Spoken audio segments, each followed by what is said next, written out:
You know, these days it seems just about everyone has Pac-Man fever. And video games are a national phenomena and a multi-billion-dollar business. Some of the most popular video games are said to be very violent in nature. There is a growing concern that some of these games may have a reaching effect on the people that play them, most important, children. To discuss both sides of the debate are Dr. Thomas Radecki, chairman of the National Coalition on Television Violence, and Peter Favaro, a school psychologist who has done extensive research on the effect of video games on children. I'm going to turn this off if I may, gentlemen. I think this is, there we are. Much better with that off. I agree. We weren't able to make any kills, which must please you greatly. That pleases me greatly.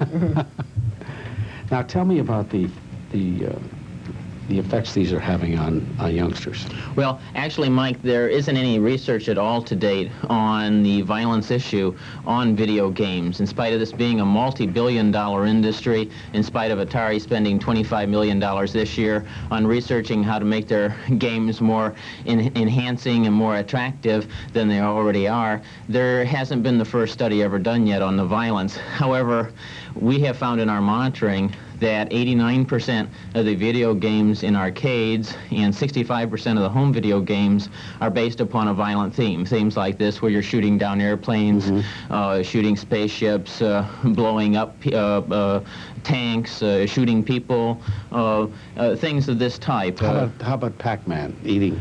Yeah, well, Pac-Man is more abstract, but that does fall in a violence category. You are attacking monsters and trying to destroy them, eat them. So that would fall in a violence category, clearly more abstract than say, shooting people. Mr. Favaro, you have done some studies, certainly, and what are your findings?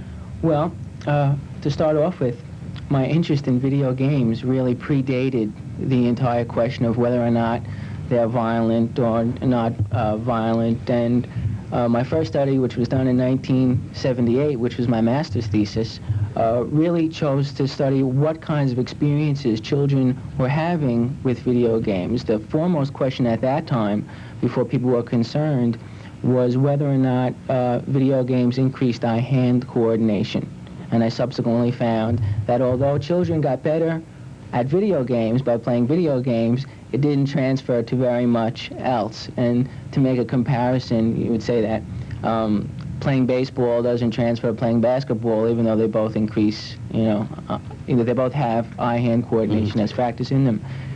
From there, I tried to move on in terms of discussing the experience of video games to find out if the video games, both violent and non-violent video games, a whole kind of array of them, could be used as a teaching tool. Regardless of the theme of them, could they be used to teach cooperative play? At the time, I was working as a school psychologist on a Long Island school district, and I was asked to work as a consultant with 30 learning disabled and emotionally disturbed children. What I did was I set up a program around the video games, and that game happened to have been one of them.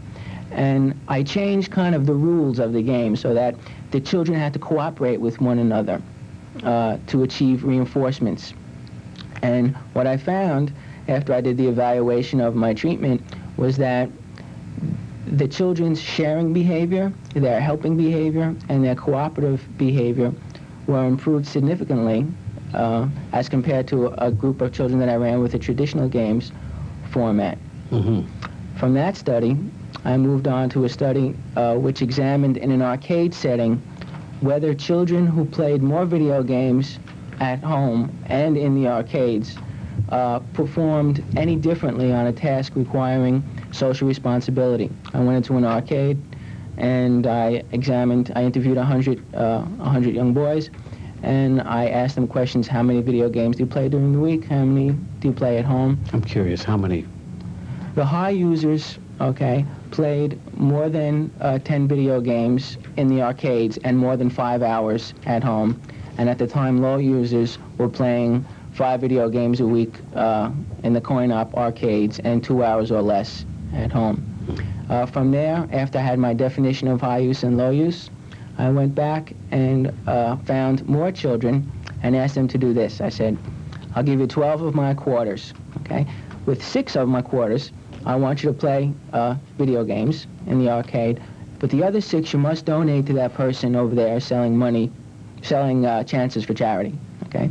Then I had someone go and take a look at, monitor the children behave, follow them around, see which kids complied and which Whether or didn't. not And they followed your instructions. Yeah. I found something very interesting. What I found was, first, no differences.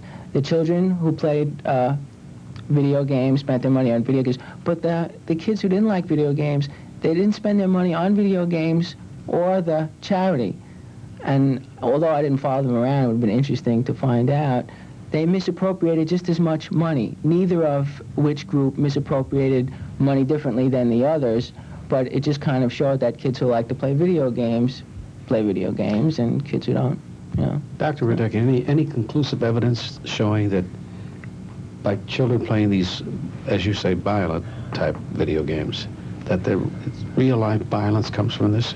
Well, Mike, I think we need to be very concerned. We've found dramatic decreases in the last couple of years in the sales of nonviolent toys, dramatic increases in the sales of violent toys, not only video games, but toy guns, violent board games, and there's been a big shift in the culture that our children are immersing themselves in. Certainly, I've talked to many researchers on the issue of violence. As I said, there has been no research on violence. Mr. Favero, no one has done any research on the issue of violence in the video games at this time. But the other researchers I've spoken with say that these video games are basically dealing with the same themes as the extensive research on television and film violence, as research that we've looked at in dealing with puppets, other kinds of games that children play, and that research does point to increases in anger, irritability, and violent behavior on the part of children. And of course, what about the possibility that these actually may provide a release for potentially violent people? No, that's the old-fashioned catharsis theory, and that has Really? been soundly disproven. There's not a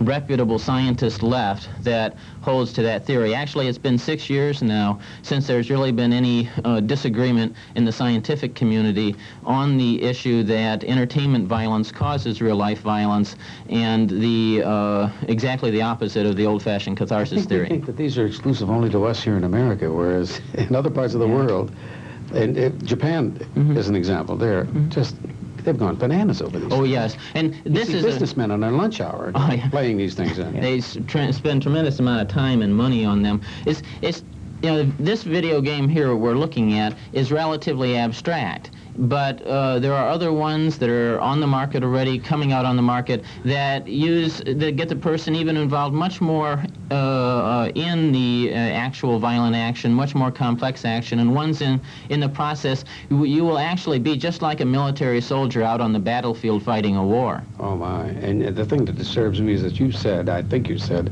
that violent toys are on the increase. Oh, yes. Toy guns, for instance, have gone up in sales 200% in just the last 4 years, and there are strong connections between the violent toys and the violence on television. Some of the most popular toys are coming from Fall Guy, Strike Force, Chips. We find even Walt Disney has gotten into violence with his violent video game movie Tron. Excuse me, Dr. Radecki, we're out of time, but perhaps we get you two gentlemen, Mr. Favaro, back with Dr. Radecki again. We can have more time to talk about this. Sure. We're out of time right now. On tomorrow's show, Victoria Principal, Tim Matheson, the star of the new CBS series Tucker's Witch, Gene Nidich, the founder of Weight Watchers, and Michael Young, who is the host of Soap World, and comedian Lotus Weinstock. Good night. See you tomorrow.